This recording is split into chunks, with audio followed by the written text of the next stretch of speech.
Salam Satu Malaysia. Anda bersama saya Zaira Suri Zakaria dalam Best 5.10 edisi 5 petang. Kita saksikan laporan yang menjadi tumpuan jam ini. Perdana Menteri Datuk Seri Najib Tun Razak yang kini berada di London untuk lawatan kerja mengutus ucapan takziah kepada Sultan Terengganu, Sultan Mizan Zainal Abidin di atas kemangkatan Nenda Baginda Tengku Intan Zahra almarhum Tengku Seri Setia Raja Tengku Hitam Omar. Raja Permaisuri Agung keempat itu mangkat semalam. Sembah takziah itu disampaikan dalam catatan di laman Twitter dan Facebooknya hari ini.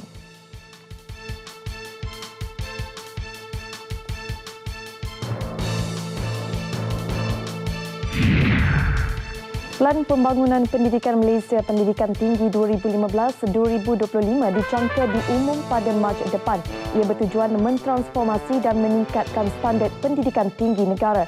Ketua Pengarah Pendidikan Tinggi Kementerian Pendidikan Profesor Datuk Dr. Asma Ismail berkata, ketika ini pihaknya sedang menyediakan draft pelan berkenaan. Kementerian masih mengadakan sesi dialog dengan pihak berkepentingan termasuk orang awam untuk mengemukakan sebarang idea dan cadangan.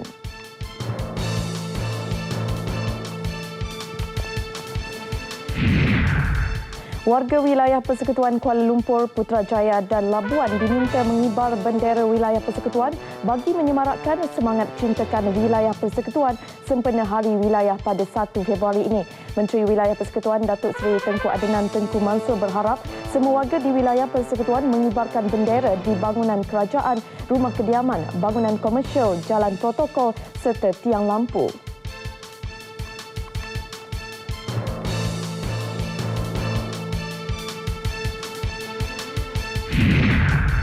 Sebuah kilang kicap musnah dalam satu kebakaran tengah malam tadi di Jalan Demak dekat Kuching, Sarawak. Menurut Ketua Bomber Zon Bahagian Kuching, Tiong Ling Hee, pihaknya menerima panggilan sekitar jam 12.50 tengah malam selepas menerima panggilan kecemasan dari orang awam. Tiong mengesahkan 2 buah jentera pemadam dengan 35 anggota bomber dari Balai Bomber Petrajaya dan Tabuan dikerah ke tempat kejadian. Pihaknya percaya kilang tersebut turut menempatkan bahan-bahan mudah terbakar seperti minyak pelincir dan minyak hidrolik.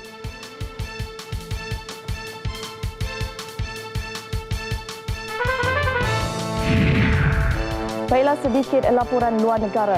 Ribuan penduduk Palestin berarak di tebing barat membantah penerbitan lakaran Nabi Muhammad SAW yang terkandung di dalam majalah mingguan Charlie Hebdo, Perancis. Mereka melabelkan Perancis dan Amerika sebagai pusat keganasan. Kumpulan ini membawa spanduk hitam putih yang menyuarakan pendirian hanya wujud satu Tuhan dan Nabi Muhammad SAW adalah utusannya. Sekian dulu Best 5.10 edisi 5 petang. Nasional 5 menyusul selepas ini bersama Hakim. Salam Satu Malaysia.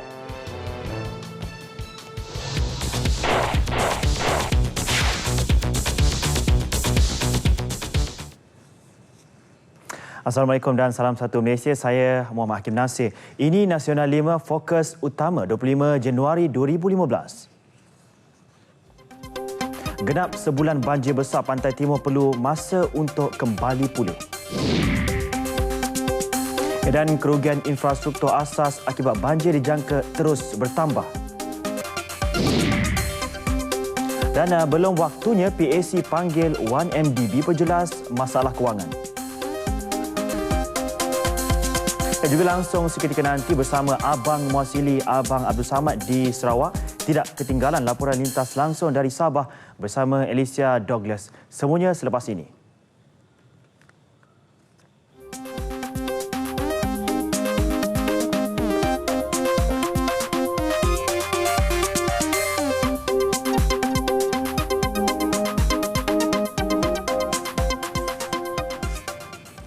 Susulan laporan mengenai masalah kewangan One Malaysia Development Berhad 1MDB. Jawatan Kuasa Kira-kira Wang Negara PAC belum bercadang memanggil syarikat itu bagi menjawab persoalan mengenai pelaburan dan operasi syarikat itu. Ia berikutan prestasi kewangannya sudah diaudit firma antarabangsa terkemuka. Dalam satu kenyataan, pengerusi PAC Datuk Nur Jazlan Muhammad berkata, PAC bagaimanapun pihaknya menyambut baik jika Presiden dan Pengarah Eksekutif Kumpulan 1MDB yang baru, Arul Kanda Kandasamy, mahu hadir secara sukarela bagi memberi penjelasan di hadapan PAC. Setakat ini belum ada bukti kukuh syarikat berkenaan menghadapi sebarang masalah dalam kedudukan kewangannya. 1MDB, syarikat pembangunan strategik milik penuh kerajaan Malaysia, pada 13 Januari lepas memaklumkan telah menebus semula sepenuhnya $2.318 bilion Amerika yang dilaporkan oleh syarikat itu dalam dana berdaftar di Kepulauan Cayman.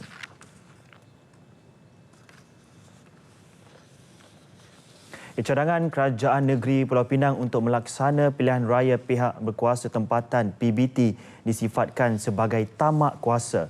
Pengerusi Badan Perhubungan UMNO Pulau Pinang, Datuk Zainal Abidin Osman ketika menyuarakan pandangannya berkata, cadangan itu juga membuktikan Kerajaan Negeri pimpinan Lim Guan Eng mahu memegang kuasa pentadbiran di peringkat ketiga.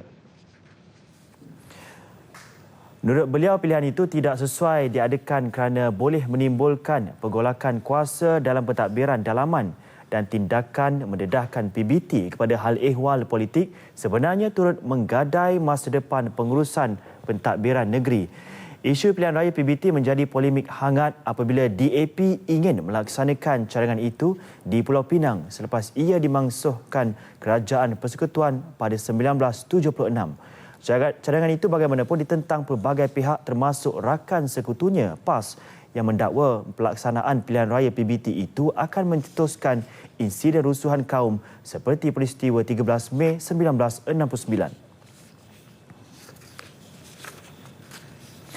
Kos membaik pulih dan membina semula infrastruktur asas yang musnah akibat banjir Disember lalu dijangka meningkat. Setakat ini jumlah kemusnahan dianggarkan sebanyak RM2.9 bilion. Ahli Parlimen Tambun Datuk Seri Ahmad Husni Hanazlah berkata, anggaran tersebut dibuat berdasarkan kepada keadaan semasa. Currently, we are still looking at the capacity of our revenue earning for this year. Yeah? Because the one that PM mentioned, as per that time, but now we are looking more into possibilities of getting more, and I believe we will get once. We can see the sources of revenue tu, then I will make announcement lah. So yang 2.9 bilion tu daripada Currently. Semua Kementerian based on current report that we receive. Currently lah. We do not know nanti ada lagi ke tu kan. But currently it's 2.9 billion. Setakat ini kerajaan meluluskan sebanyak RM800 juta bagi kerja-kerja pemulihan infrastruktur asas seperti sekolah, jalan raya, pejabat dan pusat kesihatan. Jumlah peruntukan tersebut akan ditambah sekiranya unjuran hasil perolehan pendapatan berada pada paras positif dan memberangsangkan. Datuk Seri Ahmad Husni yang juga Menteri Kewangan kedua bercakap kepada media selepas merasmikan Sekolah Agama Rakyat Al-Iman di Seri Desa Tanah Hitam di Cemor. Keadaan banjir di Sabah dan Sarawak hari ini lebih baik dan jumlah penduduk yang berada di pusat pemindahan juga berkurang sejak pagi tadi. Banjir beransur pulih terutama di Sabah dengan penurunan kira-kira separuh penduduk terjejas dan sebuah lagi pusat pemindahan ditutup. Berbanding pagi tadi, jumlah penduduk terjejas kini hanya 682 orang dengan masing-masing satu pusat pemindahan yang masih beroperasi di Dewan SMK Gadong, Dewan Baru Membakut dan SMK Beaufort 2. Sementara di Sarawak, jumlah penduduk terjejas juga berkurang kepada 1,587 orang. Dengan yang paling ramai di Samarahan iaitu 788 orang, Limbang 475, Miri 249 dan Mukah 75. Manakala di Kelantan jumlah penduduk masih kekal seperti semalam iaitu 255 orang. Kesemua mereka ditempatkan di Dewan Sekolah, kilang dan masjid. Ekoran rumah mereka hanyut atau rosak teruk akibat banjir bulan lepas. Genap sebulan banjir terburuk yang melanda negara penghujung tahun lalu, satu pengalaman sukar buat negara. Apatah lagi bagi penduduk yang kehilangan segalanya. Di pantai timur khususnya di Kelantan, biarpun tiada lagi air bah hari ini, namun kesan yang ditinggalkan memberi trauma kepada penduduk. Beribu-ribu rumah dihanyutkan arus, malah ada yang kehilangan orang tersayang. Sebulan ternyata belum mencukupi, penduduk memerlukan tempoh agak lama sebelum keadaan mampu kembali seperti sedia kala. Wartawan Majidah Ismail mengimbas catatan duka bah kuning di Kelantan. Paling teruk terjejas adalah jajahan Kuala Krai. Bandarnya tenggelam dan kini tidak ubah seperti pekan koboi yang tidak berpenghuni. Sekaligus melumpuhkan segala urusan harian penduduknya apabila bekalan elektrik dan air terputus hampir sebulan. Manik Urai Lama antara yang paling serius. Air sungai naik mendadak setinggi pokok kelapa. Lebih 80% rumah penduduk ranap begitu sahaja. Arus air yang mengganas turut membawa kemusnahan teruk infrastruktur lain seperti masjid, sekolah dan pejabat-pejabat kerajaan, jalan raya, landasan kereta api, kabel elektrik dan sebagainya. Fenomena terburuk yang pernah dicatat selepas Kelantan diseram badai bah merah pada 1927 dan 1967 ini juga telah meragut 11 nyawa dan 2 lagi masih hilang sehingga kini.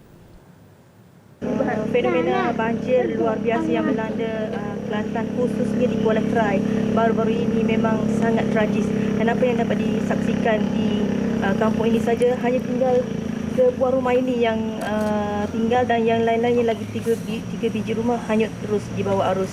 Dan di belakang ini merupakan Sungai Kelantan yang naik secara mendadak ketika banjir berlaku baru-baru ini. Lebih perit kehidupan pasca banjir yang menagih kesabaran tinggi mereka yang terjejas. Kemah-kemah, dewan serta kem-kem menjadi tempat berteduh sementara. Dalam situasi ini, mereka terpaksa berdepan dengan keadaan panas, berdebu dan sejuk luar biasa. Nak Allah ni kan, rumah je lah, tengok rumah tu kan. Nak ke rumah je lah. Nak duduk tempat apa dululah, nak sepa dulu, nak sepa api apa dululah. Tak tahu lagi lah. Nak berapa lama, tunggu rumah pagi-pagi siap tak? Kira nak jatuh rumah tu dulu, kira nak duduk lah. Kat dapur boleh duduk lah. Kira nak buat sendiri dululah. Boleh lah, takut tunggu tu lambat kot. Jadi tak ada sedih ke apa dah lah. Muka hari tu memang sedih lah tengok dengan keadaan kita mendogen, tapi lah ni kita tak ada gapo dah lah. Cuma ikhtiar. Kita kira ujian Allah Ta'ala lah kita tu semua. Namun di sebalik kesedihan tersebut terselit hikmahnya. Bantuan demi bantuan terus disalur dan diterima oleh penduduk terjejas banjir di seluruh negeri ini sama ada daripada kerajaan, swasta, NGO maupun perseorangan. Selain pakaian, makanan, penduduk tidak putus-putus menerima sumbangan daripada pihak berkenaan termasuk keperluan lain seperti selimut, tilam, dapur gas dan sebagainya. Para sukarelawan dari seluruh negara juga tidak jemu-jemu turun padang bergotong royong membersihkan rumah penduduk dengan niat meringankan beban yang ditanggung mereka. Laporan Majidah Ismail dan juru kamera Rudi Hazli Cik Ramli, Kuala Krai untuk RTM. Seterusnya, Universiti Sains Malaysia USM bakal menganjurkan persidangan pengurusan bencana banjir bulan depan bagi menghasilkan cadangan garis panduan mengurus bencana. Hasil cadangan akan dikemukakan kepada Jawatankuasa Pemulihan Banjir dengan merujuk fenomena banjir luar biasa di Kelantan sebagai model kajian. Naib Chancellor USM Dato' Omar Osman memberitahu persidangan bakal menghimpunkan 25 panel pakar yang memfokus 5 bidang berkaitan merangkumi sosial, infrastruktur, ekonomi, persekitaran dan urus tadbir. Persidangan antara lain akan menyentuh kaedah mengurangkan potensi menghadapi bencana banjir, kesediaan menghadapi bencana, kerja-kerja pemulihan dan pelaksanaan program jangka panjang untuk mendidik masyarakat berdepan musibah banjir. Persidangan turut mendapat kerjasama Universiti Malaysia Kelantan UMK, Jabatan Perdana Menteri ICU melalui Jabatan Pembangunan Persekutuan JPP serta pejabat setiausaha Kerajaan Negeri Kelantan. Dan persidangan ini kita akan adakan pada 14 hingga 16 Februari yang akan mengumpulkan lebih 400 orang mereka yang terlibat dalam pengurusan banjir daripada agensi-agensi IPT termasuk universiti-universiti di Malaysia, research center dan juga pusat-pusat yang menjadi pejabat terkehadapan dalam pengurusan banjir, termasuklah juga sukarelawan dan pelajar. Beliau ditemui selepas menyempurnakan Majlis Perutusan Naib Chancellor 2015 di kampus Kesihatan USM Kubang Krian. Ketika fenomena banjir di Kelantan baru-baru ini, HUSM menerima hampir 2,000 kes kecemasan selain menerima lebih 200 pemindahan pesakit daripada hospital-hospital yang terjejas. Dalam tempoh itu, lebih 200 kelahiran turut dicatatkan setiap hari serta lebih 150 perkhidmatan dialisis. Pelbagai pihak menggerakkan misi bantuan banjir bagi membantu penduduk terjejas banjir. Bagi Institut Kemajuan Wanita Malaysia IKWAM, pihaknya tampil dengan kaedah bantuan berbeza. Program integrasi jaringan pemudah cara injap yang diperkenalkan bukan sahaja memberi bantuan secara one-off, sebaliknya ada bantuan susulan diberikan. Menurut Pengerusi IKWAM, Datuk Seri Dr. Zahara Sulaiman, data penduduk terjejas banjir akan dikaji bukan hanya tertumpu kepada kerosakan rumah dan keperluan harian, malah keperluan setiap isi rumah yang terlibat bagi tujuan pemberian bantuan yang lebih khusus. Selain daripada ketua isi rumah yang biasa dibuat oleh yang lain, dia bagi one off. Tapi kita bagi sumbangan on the spot sebagai short term, bantuan jangka pendek. Tetapi jangka panjangnya data tu kita simpan untuk dibuat susulan. Kalau ada yang sakit kronik, kita buat susulan untuk beri bantuan kesihatan dan sebagainya. Kalau memerlukan bantuan pendidikan, kita juga usahakan untuk membantu keluarga itu bangun baliklah. Terdahulu beliau menyampaikan sumbangan kepada penduduk terjejas banjir dalam program Titian Kasih Fasa Pertama di Permatang Badak, Kuantan. Seramai 550 penduduk terjejas banjir dari Dun Lepar, Dun Pancing dan Dun Sungai Lembing menerima bantuan tilam, selimut dan bantal. Pelbagai cara lain turut dilakukan bagi membantu penduduk terjejas banjir. Di pedalaman Pahang, Selangor FM dengan kerjasama Fama dan Giat Mara Selangor menganjurkan program jualan amal dan gunting rambut yang menyasarkan kutipan RM10,000. Aktiviti setengah hari ini turut menampilkan keistimewaan Singing Barber yang menawarkan bayaran hanya RM5 untuk khidmat gunting rambut diiringi nyanyian. Kebolehan Abu Yusof menggunting rambut sambil menyanyi terselah sejak 11 tahun berjaya menarik perhatian ramai pengunjung. Malah beliau sendiri seronok melakukan kerja tersebut. Dia ni timbul secara tak langsung dah. Sebab saya pun ada bakat menyanyi. So dah orang sambil gunting rambut dia suruh kita menyanyi. Dari situlah timbul minat menyanyi sambil gunting rambut. Baju ti, payung dan barangan cenderahati Selangor FM adalah antara barangan yang dijual pada program ini dengan harga serendah RM10. Iaitu diisi dengan kehadiran beberapa penyampai Selangor FM, antaranya DJ Adam Mukhris dan DJ Ain. Ini adalah aktiviti Selangor FM untuk kutip dana untuk mangsa banjir lah di Timur.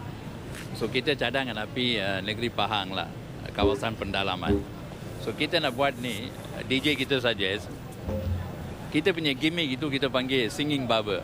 So maknanya kita seorang barber dari Alustar, khas dari Alustar. Hasil kutipan akan disalurkan untuk membantu penduduk terjejas banjir di Merapoh, Pahang pada 5 Februari ini. Jenazah almarhum Tengku Ampuan Tua Terengganu Tengku Intan Zahrah yang mangkat petang semalam selamat disemadikan di makam diraja Masjid Abidin berhampiran Istana Maziah Kuala Terengganu kira-kira pukul 2 petang selepas solat Zuhur. Seluruh kerabat diraja Terengganu, para pembesar negeri dan rakyat hadir bagi menyaksikan istiadat pemakaman tersebut. Menteri Besar Datuk Seri Ahmad Razif Abdul Rahman dan Exco Kerajaan Negeri Datuk Rozi Mamat antara pemimpin negeri yang hadir. Talqin dibacakan Mufti Terengganu Dr. Zulkifli Muda. Sebelum itu jenazah almarhum tiba dari Kuala Lumpur dengan pesawat khas di lapangan terbang Sultan Mahmud lalu dibawa ke Istana Maziah bagi memberi kesempatan kepada kerabat diraja dan rakyat memberi penghormatan terakhir. Almarhum Tengku Ampuan Intan Zarah dilahirkan di Singapura pada 13 April 1928. Almarhum mendirikan rumah tangga dengan almarhum Tuanku Ismail Nasiruddin Shah pada tahun 1944 dan dimasyhurkan sebagai Tengku Ampuan Besar Terengganu pada 6 Jun 1949. Almarhum mendapat pendidikan di Sekolah Melayu Teluk Kurau dan Katong Convent Girls School di Singapura.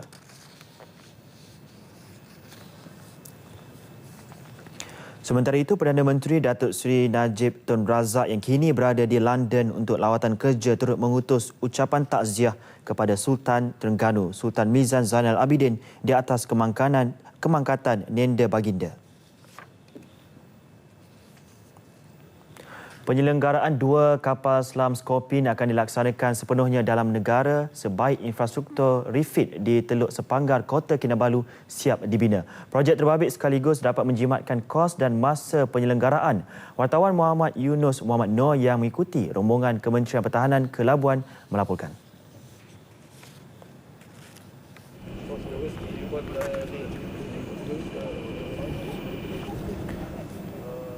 Menurut Menteri Pertahanan Datuk Seri Hishamuddin Tun Hussein, pelaksanaan projek yang telah kini berada di tahap 12% dan mengikut jadual ditetapkan. Pembinaan merangkumi 3 bengkel utama dengan kerja selenggara peralatan dan penyimpanan menjadi fokus. Apa yang kita rancang untuk refit banyak berkisar kepada usaha kita nak naik taraf. Kita punya pangkalan di Sepanggar. Until the Sepanggar facility is upgraded, to be able to do the refit, the timeline and or the period in which we want to do the refit, very difficult for us to say. But I've been told the upgrading of Sepanggar is going as scheduled. Dan kalau itu berlaku, when the time comes, I will let the public know lah. Bila the process of upgrading is happening now. It is with Penyelenggaraan sempurna membolehkan kapal selam KD Tunku Abdul Rahman dan KD Tun Razak dapat beroperasi sehingga tempoh maksimum 35 tahun. Kerja penyelenggaraan secara berkala turut dibuat dengan kerjasama syarikat swasta yang dilantik. Tentera Laut Perancis turut memberi khidmat nasihat penyelenggaraan kapal sejak ia diterima TLDM pada 2009. Datuk Seri Hishamuddin ditemui selepas mengadakan lawatan ke pengkalan TLDM Kota Kinabalu. Saudara, ini adalah KD Tunku Abdul Rahman iaitu salah sebuah daripada 2 kapal selam Scorpion milik Malaysia. Dengan pembinaan struktur refit di pengkalan TLDM ini, kerja-kerja penyelenggaraan dapat mencapai tahap optimum. Muhammad Yunus Muhammad Noor untuk Berita RTM.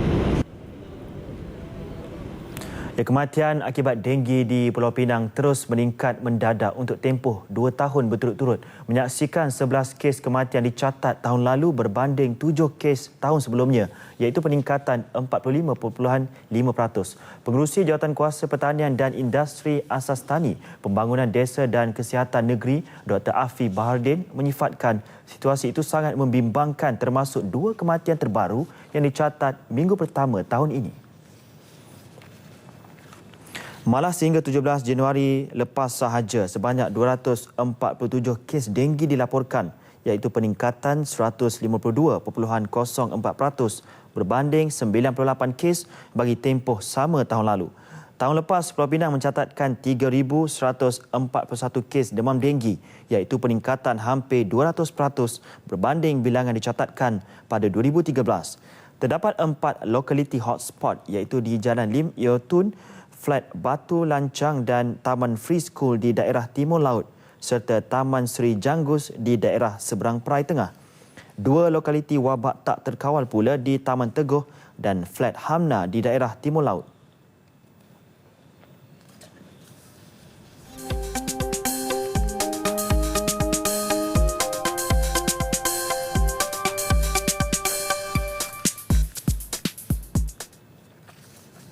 Yang Melaka sentiasa berpandangan jauh dalam membangunkan bidang pelancongan di negeri itu melalui pendekatan 12 subsektor pelancongan. Antaranya subsektor pelancongan rekreasi yang membangunkan dan mengangkat Sungai Melaka setanding sungai-sungai pelancongan dunia. Ketua Menteri Datuk Seri Idris Harun berkata pihaknya sentiasa mempelbagaikan pembangunan di sepanjang Sungai Terbabit menerusi projek Parsel 2 Sungai Melaka sejauh 6 km yang sedang dilaksanakan. Projek itu bakal memberi limpahan ekonomi kepada penduduk sekitar, khususnya peniaga kecil. Pengusaha pelancongan di samping memberi peluang pekerjaan kepada rakyat. Datuk Seri Idris merasmikan jambatan yang diberi nama Jambatan Datuk Muhammad Zain di Bandaraya Melaka. Projek pembinaan jambatan merentangi Sungai Melaka yang menghubungkan kawasan Bungaraya Pantai dan Jalan Tun Ali membuktikan komitmen kerajaan dalam penyediaan prasarana awam yang selesa kepada rakyat. Tiada kompromi apabila melibatkan soal kebersihan. Itu pendirian Kerajaan Negeri Perak ditujukan kepada pihak berkuasa tempatan, golongan peniaga dan masyarakat di sekitar Bandaraya Ipoh. Susulan tinjauan mengejut Menteri Besar Perak Datuk Seri Dr. Zamri Abdul Kadir ke sekitar Bandaraya Ipoh bersama Datuk Bandar Ipoh, Datuk Harun Rawi pagi tadi. Beliau mengarahkan agar Majlis Bandaraya Ipoh MBI memberi perhatian terhadap perkara berkaitan seperti sampah sarap, longkang dan pencahayaan lampu jalan. Selain pihak berkuasa tempatan, masyarakat sekitar juga katanya perlu memainkan peranan bagi membantu memelihara dan meningkatkan tahap kebersihan di kawasan sekitar ibu negeri Perak itu. Umpamanya pada pagi ini, saya datang melihat keadaan di kawasan medan kereta api ini atau medan stesen ini yang kita bina sebelum ini, tempat yang begitu cantik dan yang kita belanjakan hampir 4 juta dan kita jadikan sebagai salah satu tempat tarikan bagi masyarakat Bandaraya Ipoh kita. Malangnya konsep civic itu, ya, bagi kesedaran civic bagi mereka yang datang ke sini untuk sama-sama menjaga kebersihan di kawasan ini tidak ada. Datuk Seri Zamri turut melahirkan kekecewaannya terhadap kerjasama golongan peniaga dalam menjaga persekitaran perniagaan. Memberi contoh kawasan medan stesen kereta api Tanah Melayu KTM Berhad Ipoh, meskipun ia tidak dibenarkan menjadi lokasi perniagaan, namun peniaga tetap dibenarkan berniaga atas jasa baik MBI. Sebagai balasan, golongan peniaga seharusnya menjaga persekitaran kawasan perniagaan sekaligus memberi imej yang baik kepada negeri Perak secara keseluruhan. Seramai 32 pelatih yang mengikuti program Aman Jaya Internship di Perak diberi pendedahan secara langsung mengenai bidang politik. Program yang dijalankan selama sebulan itu mampu melahirkan generasi pewaris yang akan memimpin negara pada masa depan. Sepanjang program ini, para pelatih bukan sahaja ditugaskan sebagai pembantu ahli Dewan Undangan Negeri ADUN, malah turut diberikan tugasan untuk melakukan kajian serta mendalami selok-belok pentadbiran. Bagi pelatih yang dipilih, pengalaman yang diperoleh akan digunakan sebaiknya untuk memperjuangkan pandangan golongan belia dan sekaligus membantu membela rakyat. Sebenarnya program ini telah mengubah persepsi kami. Jika sebelum ini persepsi kami melihat kepada politik itu sesuatu yang seperti mana umum kata kotor, korupsi dan sebagainya. Apabila kami masuk program ini sendiri, persepsi itu telah berubah. Politik ini bukan tentang perkara tersebut. Tetapi politik yang lebih penting adalah politik di Malaysia adalah untuk membantu rakyat. Bagaimana rakyat daripada semua peringkat umur ataupun tak kira daripada kaum mana sekalipun kita kena bantu jika mereka mempunyai masalah. Tapi sebenarnya idea kita yang kita ada ni kita boleh sumbangkan untuk negara sendiri dan kita boleh juga bantu pada orang luar. Walaupun benda tu kecil-kecil pertolongan, tapi pada orang luar itu satu benda yang lebih besar. Bagi pengerusi Barisan Nasional Negeri Hairul Anwar Muhammad Nur, melihat kejayaan pelatih, beliau berharap tempoh program berkenaan dapat dipanjangkan pada masa depan. Dan saya melihat ada nilai tambah yang amat baik daripada penghasilan mereka ini yang boleh kita ketengahkan kepada kerajaan negeri untuk kita nilai semula. Mereka ni adalah antara suara-suara anak muda dalam negeri Perak khususnya yang mengharapkan sesuatu yang lebih baik untuk penglibatan belia dalam negeri Perak. Ini penting untuk kerja negeri, untuk mendengar hasrat mereka, harapan orang muda sendiri. Lebih 3,000 orang berjaya mendapat pekerjaan tetap hasil usaha Yayasan Peneraju Pendidikan Bumiputra. Hasil kerjasama erat antara Yayasan Peneraju, institusi pendidikan dan latihan serta pemain-pemain industri tempatan. Tenaga kerja mahir terus dapat ditingkatkan khususnya dalam bidang minyak dan gas di Labuan. Pengarah Strategik dan Perhubungan Yayasan Peneraju, Novi Tajudin berkata, pihaknya juga akan terus berkolaborasi dengan agensi-agensi yang berkaitan di Labuan untuk melahirkan tenaga kerja mahir yang berdaya saing serta memenuhi kehendak semasa industri. Kita akan adakan satu round table in February untuk collaborate semua institusi ini ke arah melahirkan ramai lagi tenaga kerja high skill workers. Ahli Parlimen Labuan Datuk Rosman Isli turut menggalakkan lebih ramai pemain industri turut sama menjayakan usaha berkenaan. Dan kita juga sebenarnya mengalu-alukan participation daripada mana-mana daripada Sabah, Sarawak dan juga Semenanjung untuk datang ke Labuan untuk sama-sama participate dalam program ini yang akan diadakan di Institut Latihan Perindustrian Labuan dan juga mungkin di site ataupun di kawasan industri di mana beliau terdahulu menghadiri majlis tamat latihan skill iltizam industri minyak dan gas di Institusi Latihan Perindustrian ILP Labuan. 20 peserta menerima sijil tamat latihan dan seterusnya ditawarkan bekerja dengan agensi berkenaan. Usahawan Bumiputra tidak perlu risau jika ingin membuat permohonan pinjaman di Perbadanan Usahawan Nasional Berhad PUNB ekoran keadaan semasa ekonomi negara. Menurut pengerusi PUNB Tan Sri Muhammad Ali Rustam, setakat ini PUNB menyediakan peruntukan RM300 juta bagi usahawan membuat pinjaman perniagaan. Usahawan yang ingin memohon pinjaman, saya cadangkan mereka boleh jumpa urus-urus PNB di negeri masing-masing. Beliau ditemui media selepas perasmian Farhana Optometris di Bukit Baru, Melaka. Farhana Optometris kini mempunyai 3 cawangan kedai cermin mata termasuk di Bukit Katil dan Air Molek. Semua kerja merobohkan bangunan lama Kompleks Pekan Merabu di Alustar dijangka siap sepenuhnya Mac ini. Timbalan Menteri Perdagangan Dalam Negeri, Koperasi dan Kepenggunaan KPDNKK, Datuk Seri Ahmad Bashar Ahmad Hanifah berkata, ketika ini kerja merobohkan struktur bangunan sedang giat dilakukan kontraktor. Kompleks Pekan Rabu yang baru yang berketinggian 4,5 tingkat itu akan mempunyai 355 ruang niaga, termasuk ruang pejabat koperasi Pekan Rabu Berhad, pemilik asal bangunan. Sepanjang tempoh pembinaan, kesemua peniaga di kompleks berkenaan ditempatkan sementara di bangunan Ukir Mall milik Perbadanan Kemajuan Negeri Kedah, PKNK dan tapak tanah milik Yayasan Islam Kedah, YIK. Peratus projek yang duk berjalan ni ahead dah pun ke depan bagi segi kita kemajuan, bagi segi kemajuannya dah pun 3% dan dah lebih daripada schedule. Jadi alhamdulillah, dan kita harap target kita akan sampai pada 2 tahun, dalam tempoh 2 tahun. Kompleks Pekan Rabu yang baru itu dijangka mengambil masa 2 tahun untuk disiapkan. Datuk Seri Ahmad Bashar bercakap kepada media selepas melawat penempatan sementara peniaga Pekan Rabu di bangunan Ukir Mall.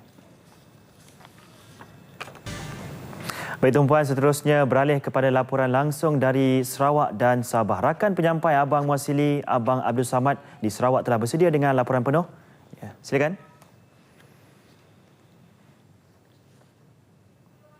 Terima kasih Hakim di Angkasa Puri. Sejumlah RM850,000 bagi membantu memperbaiki jalan-jalan kampung dan kemudahan lain yang rosak akibat banjir di Lawas, di samping bantuan-bantuan lain seperti yang diterima penduduk terjejas banjir di Semenanjung. Menteri Kemajuan Luar Bandar dan Wilayah Datuk Seri Syafiee Apdal memberitahu bantuan ehsan RM500, bantuan pembaikan rumah yang rosak sehingga RM10,000 dan pembinaan semula rumah termasuk rumah bertiang bernilai RM48,000 yang musnah akibat banjir juga akan diberi. Tapi kita nasihatkan kalau rumah itu dah dibina perlu ada tiang dia. Dimestikan kita bertiang untuk mengelakkan banjir. Saya ingat mereka setuju kenakan luasan. Di samping itu boleh mereka gunakan keluasan tapak yang bertiang itu space di bawah rumah tu dia boleh gunakan berbagai-bagai nak letak kereta ataupun tempat-tempat riada. Beliau menyatakan demikian pada majlis penyampaian bantuan kepada mangsa banjir di Merapot Lawas. Turut disampaikan 1,000 beg sekolah, alat tulis dan wang bantuan RM100.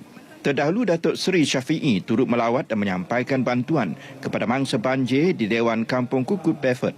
Seramai 137 orang dari 39 keluarga masih ditempatkan di pusat pemindahan berkenaan. Penduduk terjejas banjir yang dipindahkan ke Dewan Suara Matu berkurang kepada 66 orang daripada 18 keluarga berbanding 77 orang semalam. Banjir di sekitar Matu juga semakin pulih, namun pihak Pusat Operasi Banjir masih lagi dalam situasi berjaga-jaga dengan kemungkinan air kembali naik selepas hujan lebat yang turun sepanjang pagi ini di Matu.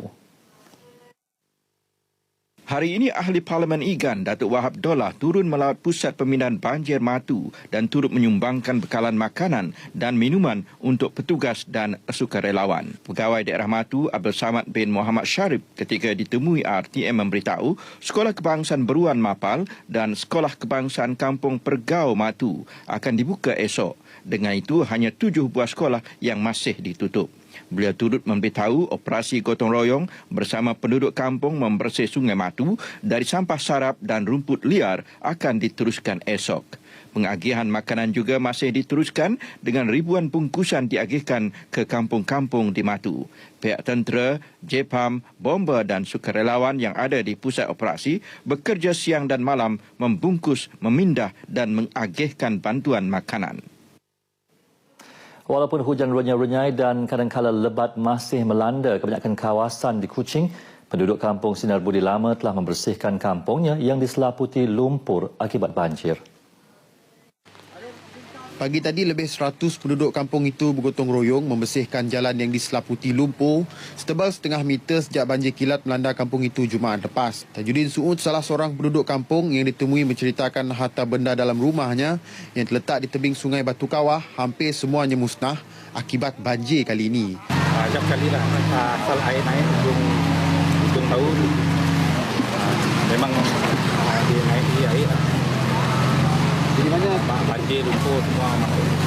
2 buah jentolak telah digerakkan ke kawasan berkenaan atas arahan Majlis Perbandaran Padawan MPP bagi membantu penduduk mengorek dan mengalihkan lumpur pasir dan tanah yang memutuskan satu-satunya jalan masuk kampung itu. Pengurusinya Loh Keciang yang ditemui turut prihatin dengan masalah yang dihadapi penduduk kampung tradisi ini. Saya pun harap DID boleh tolong consider buat benteng untuk sungai ini sebab kena hakisannya. Turut turun padang membantu ialah anggota Jabatan Pertahanan Awam Malaysia, JPAM. Malaysia bakal mencapai status negara tua pada 2030 apabila penduduk berumur 60 tahun ke atas mencapai 15% daripada 5.2 juta penduduknya. Sarawak menduduki tangga keempat dari segi bilangan warga emas lepas Selangor, Perak dan Johor. Menurut Menteri Kebajikan Wanita dan Pembangunan Keluarga Datuk Hajah Fatimah Abdullah, Sarawak telah mewujudkan jawatan kuasa pembangunan warga emas yang bersifat holistik sebagai persiapan untuk menghadapi peningkatan peratusan warga emas berkenaan. Beliau berkata demikian pada majlis makan malam bersama Pusat Aktiviti Warga Emas Pawe di Miri. Datuk Hajah Fatimah Abdullah mencadangkan diwujudkan kampung pesara yang lengkap dengan sistem kesihatan, persekitaran dan kemudahan warga emas yang lebih baik. Ini termasuklah mengambil kira kemudahan pengangkutan, perumahan, keselamatan dan sosial untuk memberi lebih keselesaan kepada warga emas menjalani kehidupan seharian mereka selepas bersara. Martabat wanita dalam Islam sangat tinggi dan amat dimuliakan. Menurut pensyarah kanan Universiti Kebangsaan Malaysia yang juga personaliti televisyen, Ustaz Dr. Muhammad Izhar Arif Muhammad Kasim, agama Islam tidak pernah menyisih wanita, malah martabat wanita diangkat dari kezaliman yang terpaksa dilalui ketika zaman jahiliah dan zaman Parsi. Justru umat Islam diseru untuk mengikut sunnah Nabi dan memuliakan wanita serta menghormati lelaki. Ustaz Dr. Muhammad Izhar menyatakan demikian pada program Forum Perdana sempena sambutan Maulidur Rasul 1436 Hijrah yang berlangsung di Kampung Sekedup Kuching malam tadi. Forum bertajuk Kerana Dirimu Begitu Berharga dikendalikan oleh Imam Muda Ustaz Muhammad Ashraf Muhammad Ridwan. Panel lain termasuk penceramah bebas Nur Heliza Helmi. Turut hadir Menteri Kerja Raya Datuk Seri Fadilah Yusof. Orang ramai yang hadir turut disajikan dengan bacaan ayat suci Al-Quran oleh Syekh Sa'ad Nomani yang terkenal dengan kebolehan mengajuk bacaan imam terkenal di Mekah dan Madinah. Setiap persatuan harus fokus dengan objek penubuhan persatuan mereka agar perjuangan tidak terpesong dan seterusnya mampu memastikan sasaran penubuhan tercapai. Ahli Dewan Undangan Negeri Nangka, Dr. Anwar Haji Rapai menegaskan pencapaian sesuatu persatuan tidak diukur melalui banyaknya aktiviti yang diadakan tetapi dinilai dengan pencapaian objektif penubuhan persatuan itu. Berucap pada majlis penutupan Mesyuarat Agung Tahunan Pertubuhan Kebajikan Islam Malaysia Perkim Cawangan Sibu kali ke-23 di Sibu, beliau menegaskan penghasilan objektif yang baik akan pasti menarik lebih ramai lagi orang, terutamanya golongan muda, menyertai persatuan berkenaan. Beliau turut memaklumkan bahawa permohonan tanah bagi pembinaan bangunan Perkim telah diluluskan dan usaha untuk mencari dana bagi tujuan pembinaan bangunan tersebut akan disegerakan. Bangunan Perkim seperti diketahui telah dicadangkan untuk dibina di sebuah kawasan tanah di kawasan Kampung Datuk Baru. Mereka telah membuat permohonan dan telah mendapat feedback positif daripada pihak LCDA untuk tanah itu diberi kepada Perkim untuk membina pejabat Perkim Sibu. Selain memilih AJK Cawangan Sibu bagi penggal 2015-2016, mesyuarat itu juga turut melantik perwakilan ke Mesyuarat Agung Tahunan Perkim bahagian Sarawak yang ke-27 nanti. Permuafakatan antara semua pihak merupakan elemen penting dalam membina kekuatan sesebuah pertubuhan, terutamanya parti politik. Justru itu, Menteri Perancangan Sumber Dana Alam Sekitar 2, Datuk Amar Awang Tengah Ali Hassan mahu semua pihak dalam Parti Pesaka Bumiputera Bersatu PBB agar sentiasa bersatu dalam membentuk permuafakatan dalam parti.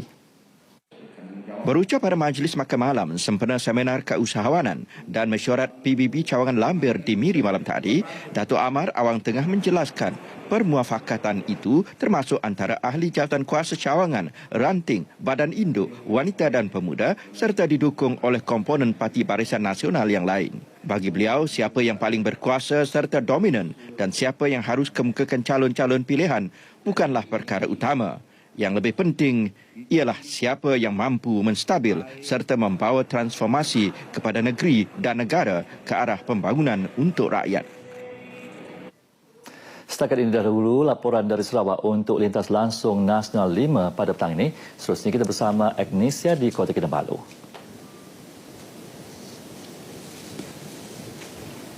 Terima kasih rakan penyampai di Sarawak. Assalamualaikum dan salam satu Malaysia. Perkembangan terkini banjir di Sabah, keadaan banjir di negeri ini beransur pulih berikutan jumlah penduduk terjejas banjir yang ditempatkan di penduduk pemindahan semakin menurun berbanding tengah hari tadi. Menurut jurucakap Bilik Gerakan Banjir Beaufort, pusat pemindahan banjir di Beaufort juga kini ditutup sepenuhnya apabila Dewan SMK Gadong Beaufort yang sebelum ini menempatkan 58 penduduk daripada 13 keluarga ditutup pada pukul 12 tengah hari tadi. Ia sekaligus menjadikan jumlah penduduk terjejas banjir kini menurun kepada 603 orang berbanding 661 orang sebelum ini. Mereka kini masih lagi ditempatkan di dua pusat pemindahan di Membakut, iaitu di Dewan Baru Membakut dan SMK Beaufort 2. Pemukiman Menteri-Menteri Luar ASEAN di Kota Kinabalu menjadi mesyuarat pertama selepas Malaysia dilantik semula memegang jawatan pengerusi ASEAN bermula 1 Januari 2015 yang digilirkan secara tahunan selepas Myanmar. Butiran lanjut bersama wartawan Emran Azmi Rosli yang kini berada di Magellan Sutra Harbour, Kota Kinabalu.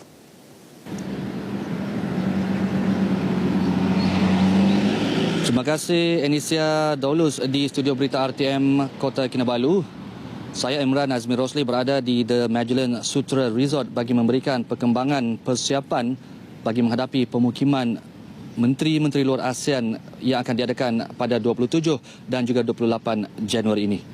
Malaysia kembali memegang jawatan sebagai pengerusi ASEAN yang digilirkan secara tahunan bermula 1 Januari 2015 yang lalu dari Myanmar. Sebagai pengerusi, tumpuan utama Malaysia adalah untuk memastikan bahawa langkah dan inisiatif utama bagi komuniti ASEAN berada di tempatnya dan proses integrasi diteruskan secara progresif menjangkau tahun 2015. Antara mesyuarat yang akan dianjurkan Malaysia adalah sidang kemuncak ASEAN kali ke-26 pada April 2015 dan juga sidang kemuncak ASEAN kali ke-27 pada November 2015. Sebagai acara pembukaan, pemukiman Menteri-Menteri Luar ASEAN akan diadakan di The Magellan Sutra Resort Kota Kinabalu pada 27 dan 28 Januari nanti.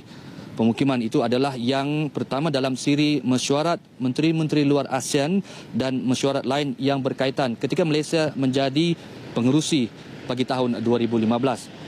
Semasa pemukiman itu juga, Menteri-Menteri Luar ASEAN dijangka akan membincangkan keutamaan ASEAN untuk tahun 2015 dan juga visi pasca 2015 untuk komuniti ASEAN. Sementara itu, Menteri Luar Negeri Republik Indonesia Retno Marsudi akan mengadakan lawatan rasmi ke Malaysia bermula hari ini dan esok sebelum menghadiri pemukiman Menteri-Menteri Luar Negeri ASEAN. Lawatan ini merupakan lawatan pertama beliau ke Malaysia selepas dilantik menjadi Menteri Luar Negeri Republik Indonesia pada 27 Oktober 2014. Beliau akan mengadakan pertemuan dengan Yang Berhormat Menteri Luar Malaysia Yang Berhormat Datuk Seri Anifah Haji Aman bermula esok di Kota Kinabalu bagi membincangkan isu-isu dua hala dan juga isu serantau ke arah meningkatkan kerjasama dua hala yang sedia terjalin. Sementara itu juga, sebagai langkah keselamatan, seramai 650 anggota polis ditugaskan meningkatkan kawalan keselamatan dengan mengambil alih aspek keselamatan di The Magellan Sutra Resort yang menjadi lokasi mesyuarat tersebut. Sekian laporan daripada saya, Emran Azmi Rosli yang kini berada di The Magellan Sutra Resort untuk berita RTM. Sempena pemukiman Menteri-Menteri Luar ASEAN itu juga, satu pameran berkaitan ASEAN diadakan di Suria Sabah Kota Kinabalu bermula semalam hingga esok. Pameran itu merupakan hasil kerjasama Jabatan Penerangan dan Sekretariat Majlis Anti Pemerdagangan Orang dan Ahli Penyeludupan Migran MAPO. Pameran itu bertujuan membantu meningkatkan kefahaman dan minat orang ramai tentang peranan dan faedah penglibatan Malaysia dalam ASEAN. Berucap merasmikan program tersebut di Suria Sabah Kota Kinabalu, Ketua Setiausaha Kementerian Luar Negeri KLN, Datuk Osman Hasim berkata, program ini merupakan salah satu platform KLN dalam menyalurkan maklumat penting kepada masyarakat, terutamanya berkenaan pembentukan Komuniti ASEAN 2015. Menurutnya, melalui pertemuan seumpama yang dilihat lebih interaktif dan santai, penerangan terperinci khususnya mengenai isu-isu global dan hubungan antarabangsa dapat disampaikan kepada masyarakat umum dengan mudah. Malah penyertaan MAPO dalam program ini juga dilihat dapat membuka mata masyarakat tentang bahaya isu pemerdagangan orang sekaligus dapat mewujudkan kerjasama dalam membantu menangani isu berkenaan. Menerusi pameran selama 3 hari ini, pelbagai aktiviti turut dijalankan termasuk kuis ASEAN, kaunter konsular, pengesahan dokumen dan khidmat nasihat, persembahan pentarama, sembang santai dan banyak lagi.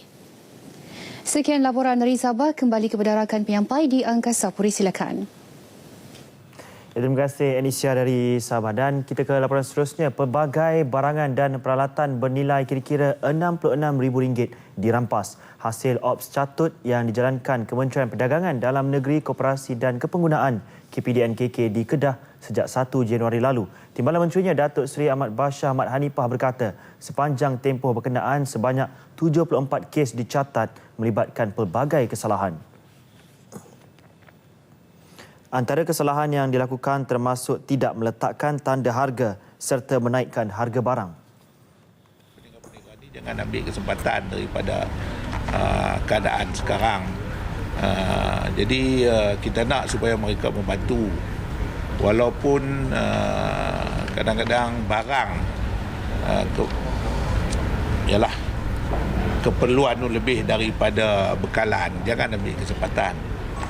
Jadi sebab itu kita nak supaya mereka membantu kerajaan, terutama sekali di negeri-negeri yang terlibat dengan bencana banjir. Tapi yang tak terlibat dengan bencana banjir ini pun dia pun ambil kesempatan juga.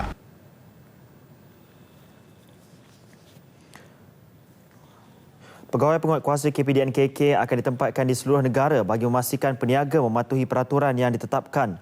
Beliau bercakap kepada pemberita selepas melawat pusat penempatan sementara peniaga Pekan Rabu di bangunan Ukir Mall Al-Usta. Jenazah atlet Paralimpik negara Muhammad Azlan Mat Lazim yang terlibat dalam kemalangan jalan raya di Seri Kembangan selamat dikebumikan di Tanah Perkuburan Islam Kampung Jabul Kubur Kemaman kira-kira jam 1.20 awal pagi ini. Jenazah dibawa dari Kuala Lumpur tiba di rumah ibu bapanya di Kampung Pulau Tempurung, Jalan Air Putih Kemaman kira-kira jam 12.30 malam. Rumah keluarganya dipenuhi oleh keluarga dan sahabat handa yang menanti sejak petang semalam. Turut hadir untuk memberi penghormatan terakhir ialah Pengerusi Jawatankuasa Belia dan Sukan dan Sumber Manusia Negeri Datuk Rozi Mamat mewakili Menteri Besar Terengganu. Kehilangan Allahyarham disifatkan satu kehilangan besar bagi kerajaan negeri kerana arwah merupakan satu permata yang amat bernilai dalam sukan Paralimpik. Pihaknya dan kerajaan negeri akan meneliti semula keperluan dan jenis bantuan yang akan diberikan kepada waris Allahyarham termasuk pengurusan bayaran pampasan insurans kepada keluarganya. SAT kemenangan dia memang kita telah bagi dah kepada beliau. Kita dah bagi kepada beliau SAT kemenangan Sukan Olimpik baru ni pada anugerah Sukan Negeri Terengganu baru ni yang diadakan pada bulan 25 ke bulan 12 baru ni. Dan Allahyarham pun ada menerima SAT tersebut. Walau bagaimanapun dengan kehilangan beliau ini itu kita akan bincang peringkat kerajaan negeri. Bapa mangsa Mat Lazim Ali redha dengan apa yang terjadi dan menganggapnya sebagai ujian Allah. Kali terakhir beliau bercakap dengan arwah ketika arwah menelefonnya untuk bertanyakan khabar kira-kira jam 11 pagi semalam. Arwah turut menyuarakan hasrat untuk membeli rumah buat keluarganya. Saya pun terkejut. Sebelum tu pagi jadi pukul 11 dia ada telefon saya. Telefon saya dia kata saja dia telefon dia aku suka. Hari pun selalu telefon dia tak balang dia telefon saya. Memang saya terkejut tadi. Saya biasa je lah. Tambah Mat Lazim, beliau tetap akan menunaikan hajat arwah anaknya, mencari kediaman baru dan akan mengerjakan ibadah umrah untuk arwah. Kehilangan Allahyarham jelas satu kehilangan besar buat sukan Paralimpik negara dan ia diakui Menteri Belia dan Sukan Khairi Jamaluddin Abu Bakar. Itulah yang sebenarnya yang menjadikan beliau sebagai seorang champion bagi saya, ya, sebagai seorang idola. Bukan hanya menang pingat emas di peringkat yang tertinggi, tetapi seorang yang mempunyai jiwa yang murni, yang tidak lupa pada asal usul dan keluarganya, dan kehilangan yang amat besar sangat. Ketua Pengarah Majlis Sukan Negara Ahmad Syafawi Ismail berkata, pemergian Azlan amat mengejutkan dan beliau merupakan antara atlet berpotensi untuk dibawa ke Rio 2016. Kita sekarang ni dalam buat tengah ada kem pembangunan Paralimpik di Kampung Pandan dan beliau adalah salah seorang ikon bersama-sama dengan saya nanti dan rakan-rakan dia yang lain ni akan ada program pada malam ini untuk berkongsi pengalaman beliau dengan atlet-atlet baru Paralimpik. So ini merupakan satu yang kata mengejutkan dan sangat-sangat menyedihkan bagi pihak MSN dan Azlan merupakan salah seorang prospek sebenarnya untuk Rio punya program. Rakan sepelatihnya pula Faridun Masni yang juga atlet pada acara Rejam Lembing menyifatkan Azlan insan yang mudah didekati. dia ni memang seorang yang mesra dengan semua orang. Jadi tu yang bila dia tak ada memang terasa sangat. Dia ni memang jenis baik dengan semua orang kan. Jadi tu terkejut gila. Allahyarham difahamkan menunggang motosikal dalam perjalanan makan tengah hari bertembung dengan van di Jalan Serdang Raya, meninggal di tempat kejadian jam 1.40 petang semalam. Manakala seorang lagi rakan, Farisan Jasna yang membonceng, retak di lengan kanan dan kini dalam keadaan stabil. Untuk rekod, Azlan meraih 3 pingat emas di Incheon menerusi acara pecut kategori T36, 100, 200 dan 400 meter. Allahyarham Azlan merupakan tokoh Ma'al Hijrah 2014 dan merupakan anak jati Kemaman, Terengganu. Sebuah kilang kicap musnah dalam satu kebakaran tengah malam tadi di Jalan Demak dekat Kuching, Sarawak. Menurut Ketua Bomba Zon Bahagian Kuching, Tiong Ling Hee, pihaknya menerima panggilan sekitar jam 12.50 tengah malam selepas menerima panggilan kecemasan dari orang awam. Tiong mengesahkan 2 buah jentera pemadam dengan 35 anggota bomba dari Balai Bomba Petrajaya dan Tabuan dikerah ke tempat kejadian. Gudang yang berkeluasan 1 ekar di mana kebakaran kita terima ni pada pukul 12.50 pagi dan pihak bomba telah mengarahkan 3 buah balai dan telah bergerak bersama 3 jentera Scania, 1 TTL, unit hazmat dan juga water tanker bersama lagi unit EMRS untuk hadir di tempat kejadian. Pihaknya percaya kilang tersebut turut menempatkan bahan-bahan mudah terbakar seperti minyak pelincir dan minyak hidrolik. Atas faktor itu, pihaknya turut menggerakkan jentera bahan berbahaya hazmat bagi membantu logistik pemadaman kimia. Jumlah kerugian dan punca kebakaran sedang disiasat. Seorang cucu bertindak biadab menyentap dan melarikan rantai emas yang dipakai neneknya. Kejadian berlaku ketika mangsa sedang membersih halaman rumahnya di Kampung Duyung, Terengganu. Ketika kejadian, tertuduh Abdul Rashid Hisham Abdul Razak, 36 tahun, berada di bawah pengaruh dadah. Dia yang dihadapkan ke Mahkamah Seksyen Kuala Terengganu dijatuhi hukuman penjara 5 tahun atas kesalahan tersebut. Hukuman dijatuhkan Hakim Wan Nur Zanwar Wan Ahmad selepas tertuduh mengaku bersalah di bawah Seksyen 392 Kanun Keseksaan.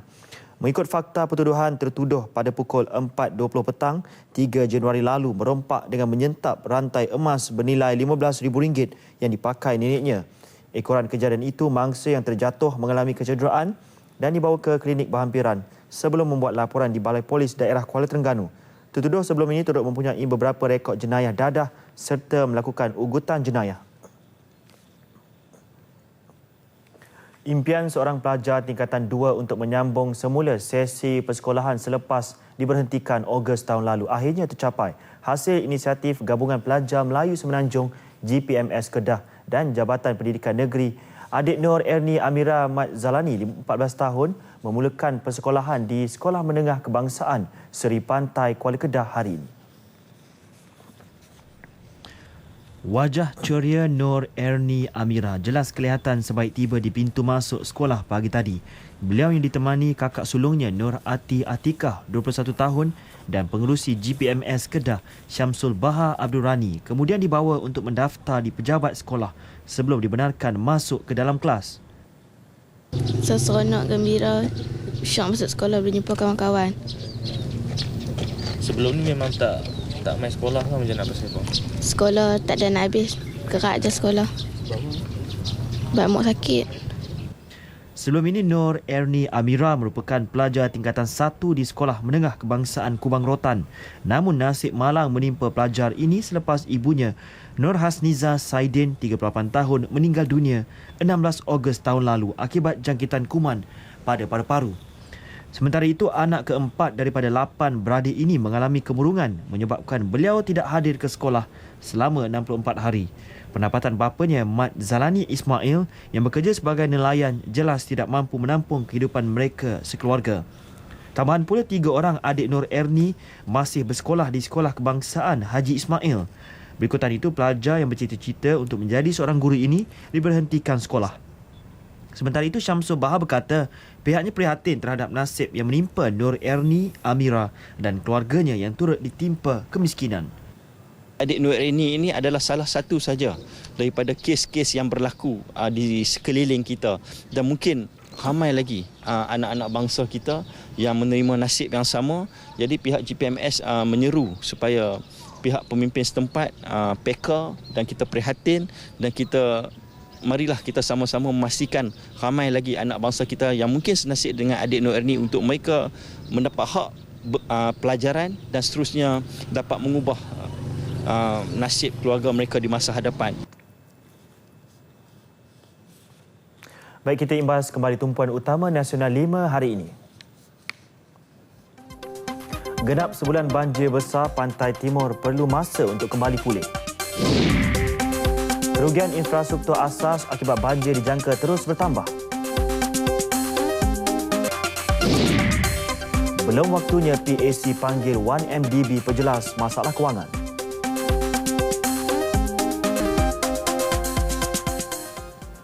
Setakat ini dahulu Nasional 5 menyusul selepas ini laporan ramalan cuaca bersama pegawai dari Jabatan Meteorologi. Salam satu Malaysia.